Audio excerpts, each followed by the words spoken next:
Hello friends, JMA group of school में आपका स्वागत है। ये जो हमारा बेसिक कोर्स चल रहा है, इसमें प्रीवियस लेक्चर में ह्यूमन बॉडी की बहुत सारी जो ऑर्गन सिस्टम है, जैसे कि digestive system, respiratory system, circulatory system, ये सब सिस्टम के बारे में हमने पढ़ा था। हम सब जानते हैं जो भी लिविंग ऑर्गेनिज्म है उसका एक कैरेक्टरिस्टिक है मेटाबॉलिज्म। जो ऑर्गेनिज्म है उसके बॉडी के अंदर बहुत सारी केमिकल रिएक्शन होती रहती है, तो ये जो सारी केमिकल रिएक्शन है उसमें से वेस्ट प्रोडक्ट भी निकलता है, वेस्ट प्रोडक्ट भी बनता है। वो वेस्ट प्रोडक्ट ऑर्गेनिज्म में से बाहर निकलना जरूरी होता है, क्योंकि ये जो वेस्ट प्रोडक्ट है वो ऑर्गेनिज्म के लिए हार्मफुल होता है। तो जो भी सारे ऑर्गेनिज्म है उसमें से ये जो वेस्ट प्रोडक्ट जो बाहर निकलता है और उसके साथ में कनेक्टेड जो ऑर्गन सिस्टम है उसको हम एक्सक्रीटरी सिस्टम बोलते हैं। हम सब जानते हैं कि जो ऑर्गेनिज्म है वो बहुत सारे प्रोटीन के भी बने होते हैं। ऑर्गेनिज्म के स्ट्रक्चर में बहुत सारा प्रोटीन होता है। ये जो प्रोटीन है वो कंटिन्यूअसली नया नया बनता है एंड जो पुराना जो प्रोटीन है वो डिस्ट्रॉय होता है। जब ये पुराना प्रोटीन डिस्ट्रॉय होता है तब उसमें जो बाई प्रोडक्ट है वो है ammonia, nitrogenous waste. Nitrogenous waste क्यों बोलते हैं? क्योंकि ये जो एमोनिया बनता है उसके अंदर नाइट्रोजन होता है NH3, तो उसमें जो नाइट्रोजन होता है, इसलिए ये जो वेस्ट प्रोडक्ट है उसको हम नाइट्रोजनस वेस्ट बोलते हैं। तो ऑल लिविंग ऑर्गेनिज्म है उसमें ये जो नाइट्रोजनस वेस्ट है वो प्रोड्यूस होता है और उसको बाहर निकालता है एक्सक्रीटरी सिस्टम। हम स्टार्ट करते हैं। जो आपने कभी एक सिंपल से एग्जांपल से स्टार्ट करते हैं। कभी आप हाईवे पे ट्रैवल कर रहे होते हो और एक्सीडेंटली कोई डॉग है वो मर चुका है, इनको कंपोज हो रहा है, तो उसमें से एक बदबूदार दुर्गंध आएगी, एक खराब स्मेल आएगी। ये स्मेल किसकी है? ये स्मेल है एमोनिया की। जैसे ये जो स्मेल है उसको ये जो है वो एमोनिया है। तो ऐसे ही हमारे बॉडी में भी एमोनिया प्रोड्यूस होता है। ऑल सारे जो ऑर्गेनिज्म है उसके अंदर एमोनिया प्रोड्यूस होता है एज अ बाय प्रोडक्ट। उसको बाहर निकालना जरूर है, क्योंकि ये जो एमोनिया है वो ऑर्गेनिज्म के लिए हार्मफुल है। तो फर्स्ट हम देखते हैं कि जो एमोनिया को एक्सक्रीट करते हैं अपने बॉडी से, एमोनिया को एक्सक्रीट करते हैं वो सारे ऑर्गेनिज्म है उसको हम एमिनोटेलिक बोलते हैं। उसको हम बोलते हैं एमिनोटेलिक। जैसे कि बोनी फिश है, एक्वेटिक इंसेक्ट्स है, वो सारे जो पानी में रहते हैं तो वो क्या करते हैं, अपनी स्किन से वो एमोनिया को जो वाटर में मिला देते हैं और अपने बॉडी से बाहर निकाल देते हैं। तो हमने देखा कि ये जो बोनी फिश है, एक्वेटिक इंसेक्ट्स है, वो सब एमोनिया को एक्सक्रीट करते हैं, इसलिए उसको बोलते हैं एमिनोटेलिक। एक और बात, ये जो एमोनिया को जब बॉडी से बाहर निकालना होता है तब बहुत सारे पानी की जरूरत होती है, बहुत सारा वाटर वेस्ट होता है। बट हम देखते हैं कि जो फिश है वो तो समुद्र में रहती है तो उसको तो बहुत सारा पानी मिल सकता है, but as a human body तो हमारे अंदर बहुत सारा पानी नहीं होता है। हम कंपेयर करते हैं फिश से, तो हमारे बॉडी में ये जो एमोनिया को बाहर निकालने के लिए जो पानी चाहिए इतना सारा पानी नहीं है। तो हमारा बॉडी क्या करता है, ये जो अमोनिया है उसको कन्वर्ट करता है यूरिया में। अब ये जो यूरिया है वो अपने जो ये जो यूरिया है उसको बाहर निकालने के लिए कम पानी की जरूरत होती है। आइए अब देखते हैं यूरिया को जो ऑर्गेनिज्म एक्सक्रीट करते हैं वो सारे ऑर्गेनिज्म को हम बोलते हैं यूरियोटेलिक। वो सारे ऑर्गेनिज्म को हम बोलते हैं यूरियोटेलिक। जैसे कि मैमल्स, और मैमल्स में हम आते हैं ह्यूमन।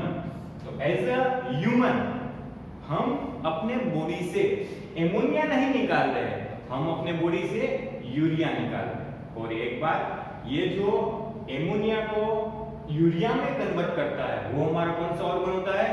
तो फ्रेंड्स याद रखो, ये जो प्रोसेस है वो एमोनिया को यूरिया में कन्वर्ट करती है। ये प्रोसेस हमारे बॉडी के लीवर में होती है। हमारा लीवर है वो क्या करता है? एमोनिया को कन्वर्ट करता है यूरिया में। बाद में ये जो यूरिया है ब्लड स्ट्रीम में जाता है और ब्लड को फिल्टर करने के लिए हमारी बॉडी में जो सिस्टम है, ऑर्गन सिस्टम, उसमें मेनली ऑर्गन है किडनी। तो किडनी में ये यूरिया फिल्टर होता है और जब हम यूरिन पास करते हैं तो उसमें ये यूरिया बाहर निकल जाता है। चलो अब हम देखते हैं फ्रेंड्स कि जो बर्ड्स है वो हमारे जितना पानी उसके बॉडी में नहीं होता है। Normally as a human being per day 1 to 1.5 litre urine को अपने बॉडी से निकालता है। पर जो बर्ड्स है जो उनका बॉडी वेट बहुत ही कम होता है तो उसमें इतना ज्यादा पानी नहीं होता है कि वो यूरिया को भी एक्सक्रीट कर सके। तो उसके अंदर क्या होता है? तो यूरिक एसिड बनता है। यूरिया कन्वर्ट होता है यूरिक एसिड में। तो जो भी ऑर्गेनिज्म है वो यूरिक एसिड को एक्सक्रीट करते हैं, उसको हम यूरियोकोटेलिक बोलते हैं। उसको हम बोलते हैं यूरियोकोटेलिक।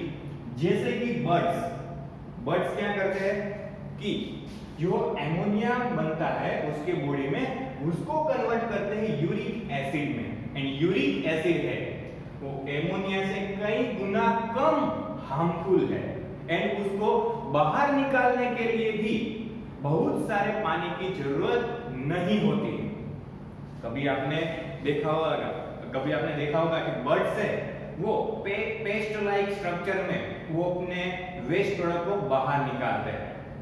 तो हमने देखा कि जो ऑर्गेनिज्म है उसके अंदर जो नाइट्रोजनस वेस्ट बनता है जैसे कि एमोनिया, तो उसको कैसे कैसे बाहर निकालते हैं। इस लेक्चर में हम ह्यूमन बॉडी के बारे में जानेंगे। तो ह्यूमन बॉडी के अंदर हमने देखा कि ह्यूमन बॉडी है वो यूरिया को एक्सक्रीट करता है। तो उसके कनेक्टेड जो पूरा ऑर्गन सिस्टम है उसको हम बोलते हैं एक्सक्रीटरी सिस्टम। एंड हम सब जानते हैं फ्रेंड्स कि हमारी जो एक्सक्रीटरी सिस्टम है उसमें क्या क्या होता है? A pair of kidney, a pair of urethra and जो यूरिन है वो कलेक्ट होता है यूरिनरी ब्लैडर। तो ये जो 3 ऑर्गन है वो हमारे एक्सक्रीटरी सिस्टम के ऑर्गन है। अब हम जानते हैं फ्रेंड्स कि हमारा जो एक किडनी है उसका स्ट्रक्चर कैसा है। यहाँ पे जो आपको फिगर दिख रही है ये फिगर है क्रॉस सेक्शन ऑफ किडनी। अगर आप किडनी को बीच में से कट करें तो आपको ऐसा ही एक फिगर आपको देखने को मिलेगा। चलो अब हम एनाटॉमी स्टडी करते हैं, उनका अंदर का जो स्ट्रक्चर है वो कैसा है उसके बारे में स्टडी करते हैं। फर्स्ट ऑफ ऑल ये जो किडनी है उसके आउटर जो लेयर है उसको हम रीनल कैप्सूल बोलते हैं और ये जो रीनल कैप्सूल है उसके अंदर पूरा किडनी का स्ट्रक्चर है। तो किडनी जब हम देखते हैं तो उसमें हम फर्स्ट ऑफ ऑल देखते हैं कि ऐसे पिरामिड लाइक स्ट्रक्चर आपको जो दिख रहा है, ये जो पिरामिड लाइक स्ट्रक्चर है, तो जो पिरामिड लाइक स्ट्रक्चर है उसको बोलते हैं मेडुलरी पिरामिड। उसको बोलते हैं मेडुलरी पिरामिड। एंड जो ये एरिया है कि जिसके अंदर ये जो सारे पिरामिड लाइक स्ट्रक्चर है उस एरिया को बोलते हैं मेडुला। उस एरिया को बोलते हैं जो आउटर सरफेस है, यह पूरा एरिया हुआ मेडुला, एंड मेडुला के ऊपर का जो सरफेस है, वो जो सरफेस है उसको हम बोलते हैं कॉर्टेक्स। तो पूरा जो किडनी है वो दो पार्ट में डिवाइड होता है। जो आउटर सरफेस है उसको हम बोलते हैं कॉर्टेक्स, एंड जो ये पिरामिड वाला जो लेयर उसको हम बोलते हैं मेडुला, एंड मेडुला में क्या होता है, मेडुलरी पिरामिड होते हैं। अब हम देखते हैं कि जो मेडुलरी पिरामिड है वो सब यहाँ पे कलेक्ट होता है, एक साथ होते हैं।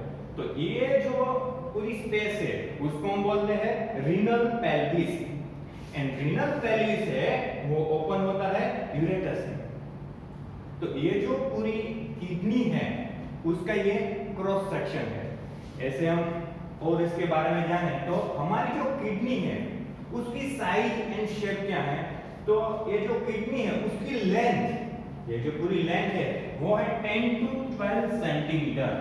ये जो पूरी लेंथ है वो है 10 to 12 सेंटीमीटर, एंड जो विड्थ है वो है 5 to 7 सेंटीमीटर, एंड जो थिकनेस है, जो हमारी किडनी की जो थिकनेस है वो है 2 to 3 centimetre, and each kidney का जो वेट है वो है 120 to 170 ग्राम। ऐसे ही हमारे बॉडी में दो किडनी है। हम सब जानते हैं फ्रेंड्स कि ये जो किडनी है वो हमारे ब्लड को फिल्टर करते हैं एंड यूरिन बनाते हैं, और हमारे बॉडी में जो भी वेस्ट मटेरियल है उसको फिल्टर करके हमारे ब्लड को फिल्टर करते हैं। अब हम देखते हैं कि ये जो किडनी है तो उसके कौन से पार्ट में यूरिन प्रोड्यूस होता है। तो ईच एंड एवरी जो हमारी किडनी है, तो हर एक किडनी में मिलियंस ऑफ नेफ्रॉन होता है। नेफ्रॉन एक ट्यूब्यूलर स्ट्रक्चर है। तो ये जो नेफ्रॉन है, अब हम देखते हैं उसके बारे में स्टडी करते हैं। नेक्स्ट टॉपिक है नेफ्रॉन, जिसमें पूरा यूरिन प्रोड्यूस होता है एंड जो ब्लड है वो फिल्टर होता है। अब हम जानेंगे नेफ्रॉन के बारे में। ये जो पूरा आपको स्ट्रक्चर दिख रहा है, ये जो फिगर दिख रही है वो आप 10th में स्टडी कर गए, पर हम थोड़ा डिटेल में जाएंगे, थोड़ी इंटरेस्टिंग चीजें देखेंगे। तो ये जो पूरा नेफ्रॉन है, फर्स्ट ऑफ ऑल हम उसकी एनाटॉमी स्टडी करते हैं। तो ये जो नेफ्रॉन है उसका स्टार्टिंग पॉइंट कहाँ है, तो ये सी शेप लाइक जो स्ट्रक्चर है उसको हम बोलते हैं बाउमेन कैप्सूल। उसको हम बोलते हैं bowmen capsule. And bowmen capsule के बाद में जो ये जो स्ट्रक्चर है, जो ट्यूब्यूलर स्ट्रक्चर है, उसको हम बोलते हैं पीसीटी, प्रॉक्सिमल कॉन्वोलेटेड ट्यूब्यूल। ये आपको फुल फॉर्म आपको याद रखना है, इसको बोलते हैं पीसीटी, प्रॉक्सिमल कॉन्वोलेटेड ट्यूब्यूल। बाद में क्या आता है, ये जो पूरी स्ट्रक्चर है वो यू शेप में आपको दिखेगी। फर्स्ट ऑफ ऑल ये जो पार्ट है वो नीचे की तरफ आता है, तो ये जो डिसेंडिंग लिंब है एंड ये जो असेंडिंग लिंब है, ये पूरा जो यू शेप आपको दिख रहा है उसको हम बोलते हैं लूप ऑफ हैंडले। इसको हम बोलते हैं लूप ऑफ हैंडले। एंड ये जो लूप ऑफ हैंडले है अब ओपन होता है डीसीटी में। कहां ओपन होता है, डीसीटी में, डिस्टल कॉन्वोलेटेड ट्यूब्यूल। एंड ये जो डिस्टल कॉन्वोलेटेड ट्यूब्यूल है वो ओपन होते हैं कलेक्टिंग ट्यूब में। कहां ओपन होता है, कलेक्टिंग ट्यूब में। तो हमने देखा कि जो नेफ्रॉन है पूरा ट्यूब्यूलर स्ट्रक्चर है, उसमें क्या क्या होता है, स्टार्टिंग हुआ सी शेप ऑफ बाउमेन कैप्सूल, बाद में जो ट्यूब्यूलर स्ट्रक्चर है उसको हम बोलते हैं पीसीटी, प्रॉक्सिमल कॉन्वोलेटेड ट्यूब्यूल। बाद में ये जो डिसेंडिंग लिम्ब एंड जो असेंडिंग लिम्ब आपको दिख रही है, ये यू शेप लाइक स्ट्रक्चर है, उसको हम बोलते हैं लूप ऑफ हैंडले।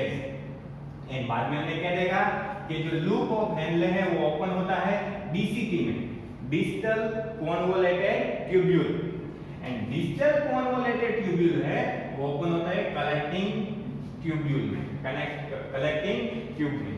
तो ये स्ट्रक्चर लाइक जो नेफ्रॉन है वो ये हमारी किडनी में बहुत सारे होते हैं, मिलियंस ऑफ नेफ्रॉन होते हैं।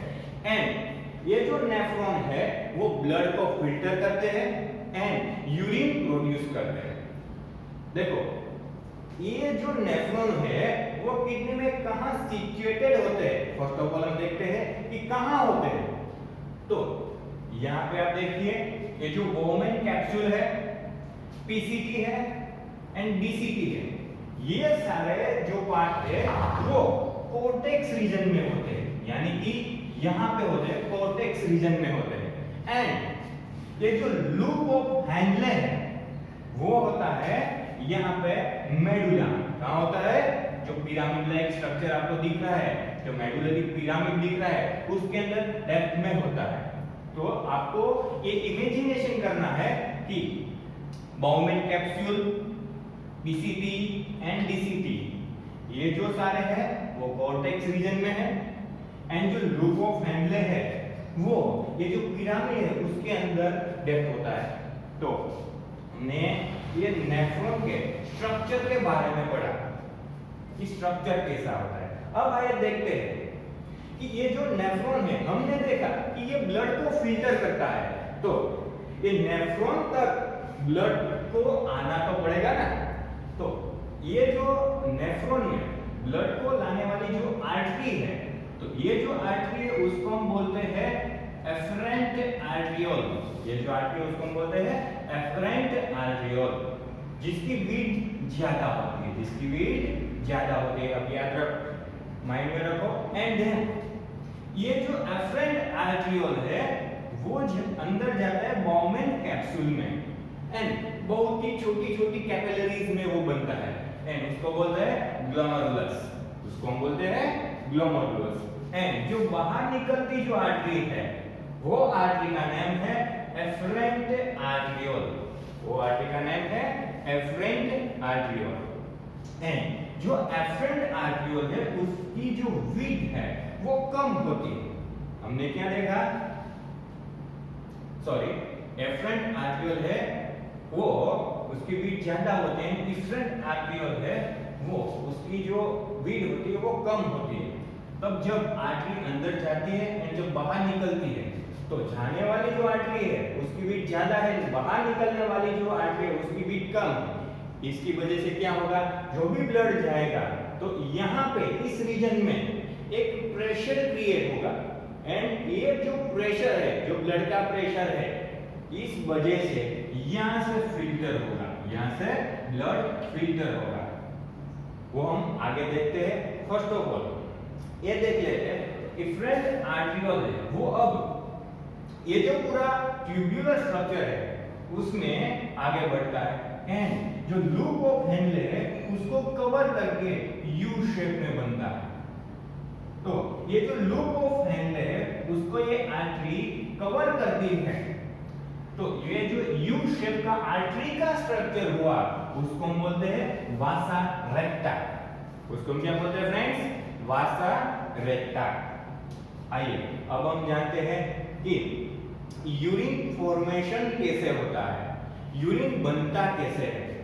तो ईच एंड एवरी नेफ्रॉन में ऐसा स्ट्रक्चर होता है एंड इसके अंदर ही यूरिन प्रोड्यूस होता है। तो यूरिन फॉर्मेशन कैसे होता है अब हम जानते हैं। फर्स्ट ऑफ ऑल ये जो एफरेंट आर्टरियोल है वहां से ब्लड, ये जो बाउमेन कैप्सूल है उसके अंदर जो ग्लोमेरुलस है तो यहाँ पे ब्लड आता है और ये प्रेशर की वजह से यहाँ से ब्लड फिल्टर होता है। अब ब्लड फिल्टर होता है उसका मतलब क्या होता है? आगे हमने प्रीवियस लेक्चर में देखा था ब्लड में क्या क्या होता है? प्लाज्मा होता है एंड ब्लड सेल्स होता है और प्लाज्मा के अंदर बहुत सारे सब्सटेंस होते हैं जैसे कि डिफरेंट टाइप ऑफ प्रोटीन्स है, पानी है एंड जो ब्लड है वो हमारे बॉडी के बहुत सारे मटेरियल्स को ट्रैवल कराता है। तो जो भी यूरिया हमारे लिवर में क्रिएट हुआ था ये अब यूरिया कहाँ आता है? ब्लड स्ट्रीम में, तो ब्लड स्ट्रीम में भी यूरिया होगा। तो ऐसे यहाँ से ब्लड स्ट्रीम में से यूरिया, पानी एंड बहुत सारे जो मटेरियल्स है वो फिल्टर हो जाते हैं। बट यहाँ पे आपको याद रखना है, जो ब्लड सेल है जैसे कि आरबीसी, डब्ल्यूबीसी एंड प्लेटलेट, वो यहाँ से फिल्टर नहीं हो पाते। एंड देन फर्स्ट हमने देखा फिल्ट्रेशन ऑफ ब्लड, तो वो कितना होता है? तो हमारी जो दोनों किडनी है वो पर मिनट, एक मिनट में 1000 to 1200 ml पर मिनट ये जो ब्लड को फिल्टर करती है। मींस 1 लीटर टू 1.2 लीटर जो ब्लड को एक मिनट में यहाँ से फिल्टर करती है। अब हम जानते हैं कि हमारी किडनी एक मिनट में 1 to 1.2 लीटर ब्लड को फिल्टर करती है। बाद में ये ब्लड यहाँ से एफरेंट जो आर्टियोल है वहां से आगे बढ़ जाता है। बट यहाँ से जो फिल्टर हुआ जो मटेरियल है वो बाउमेन कैप्सूल कलेक्ट करती है एंड क्या होता है, वो ये जो बाउमेन कैप्सूल के साथ में जुड़ी हुई ये जो ट्यूब है उसके अंदर ये जो फिल्टर हुआ जो भी मटेरियल है वो आगे बढ़ता है। अब हम देखते हैं कि यहां से कितना फिल्टर हुआ, ब्लड में से जो मटेरियल आता है वो कितना है। तो ये जो रेट है उसका जो रेट है उसको हम बोलते हैं GFR, ग्लोमेरुलस फिल्ट्रेशन रेट। तो हमने देखा फ्रेंड्स कि हमारी किडनी 1 to 1.2 लीटर ब्लड को फिल्टर करती है, बट उसमें ये कितना फिल्टर होता है? तो 120 ml पर मिनट यहाँ से फिल्टर होके इस ट्यूब में आगे बढ़ता है। तो ये जो रेट है उसको हम बोलते हैं GFR, ग्लोमेरुलस फिल्ट्रेशन रेट। वो पर डे का कितना होता है? 180 लीटर पर डे। अब आपको दिमाग में ये आता होगा, ये क्वेश्चन होता होगा कि यहाँ से जो फिल्टर हुआ है वो सारा जो अब हम बाहर निकाल दे तो बहुत सारा बाहर निकल जाएगा, जैसे कि 180 लीटर पर डे। इतना तो हम यूरिन पास नहीं करते हैं। तब क्या होगा कि ये जो फिल्टर हुआ है वो जो मटेरियल है वो सब आगे बढ़ता है, तो उसमें से हमारे बॉडी को जरूरत होती है वो सारे मटेरियल रीएब्सॉर्ब होते हैं। अब स्टेप होता है रीएब्सॉर्प्शन।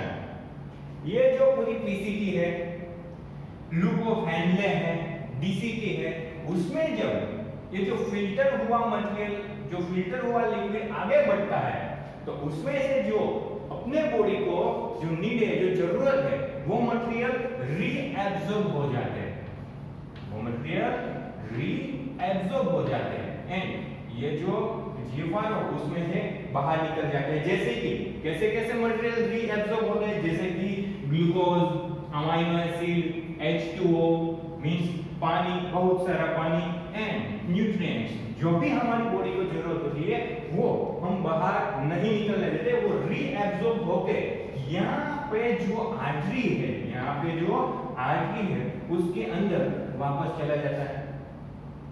अब हमने देखा कि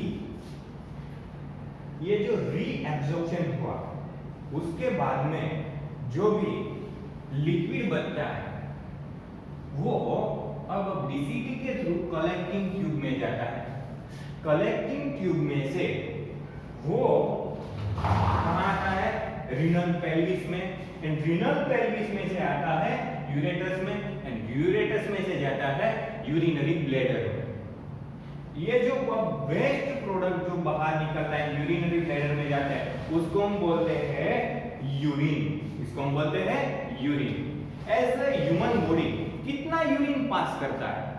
तो as a human body simply 1 to 1.5 litre per day इतना यूरिन हम पास करते हैं। तो कभी कभी जब समर चल रहा होता है तब हम कम यूरिन पास करते हैं, बट उसका कलर कैसा होता है, डार्क येलोइश है, थोड़ा डार्क येलोइश।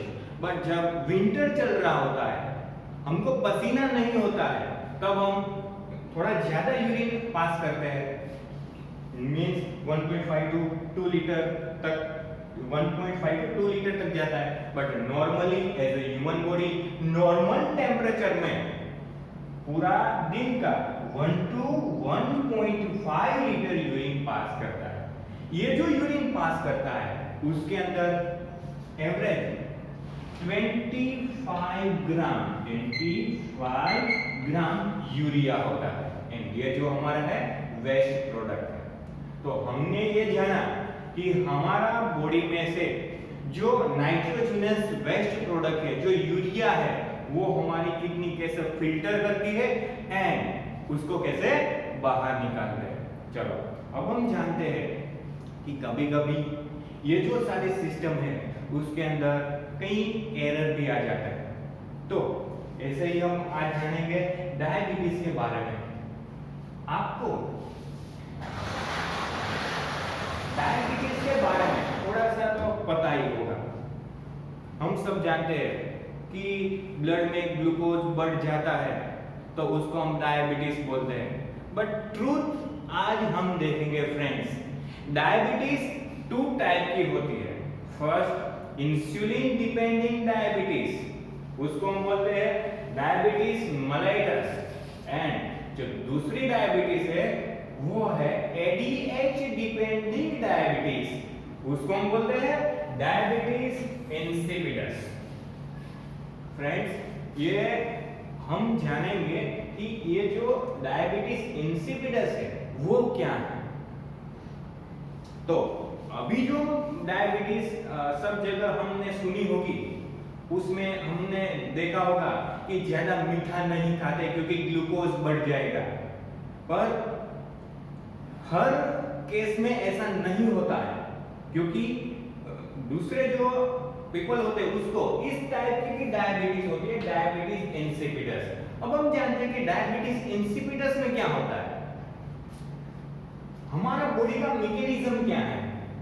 कभी हम पानी पीते हैं तो ये जो पानी है, अगर आप इमेजिनेशन करो, आप 1 लीटर तक पानी पी लेते हो, एंड ये जो पानी है ये आपके ब्लड में चला जाता है। हमारा जो ऑर्गन सिस्टम है, डाइजेस्टिव सिस्टम है, वो पानी को अब ब्लड में मिक्स करता है, तो हमारा ब्लड है ये डाइल्यूट हो जाएगा।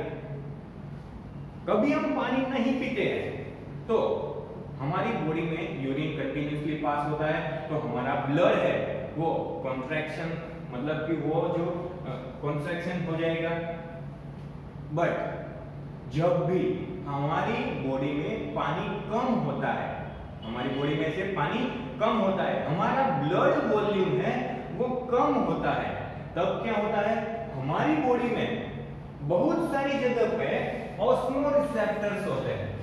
ऑस्मोरिसेप्टर क्या करते हैं, वो हमारे ब्लड वॉल्यूम को डिटेक्ट करते हैं। जब भी ब्लड वॉल्यूम कम होगा, जब भी ब्लड वॉल्यूम कम होगा, ब्लड वॉल्यूम डिक्रीज होगा, तब क्या होगा, ये जो ऑस्मोरिसेप्टर है वो एक्टिव हो जाएगा, एंड ये जो एक्टिव हुए जो ऑस्मोरिसेप्टर्स है वो क्या करेंगे, वो हाइपोथैलेमस से एडीएच रिलीज कराएंगे। अब ये हमने हाइपोथैलेमस के बारे में हम सब जानते हैं, 10th में हम बहुत सारी ग्लैंड हम पढ़ के आए हैं। तो ये जो ऑस्मोरिसेप्टर है वो हमारी बॉडी में होता है। जब भी ब्लड वॉल्यूम कम होता है, हमारे बॉडी में पानी कम होता है, तब क्या होता है, ये ऑस्मोरिसेप्टर है वो एक्टिव हो जाते हैं, एंड जो एक्टिव ऑस्मोरिसेप्टर है वो हाइपोथैलेमस से एक हार्मोन को सीक्रेट कराते हैं। ये हार्मोन का नेम है एडीएच, एंटी डायूरेटिक हार्मोन।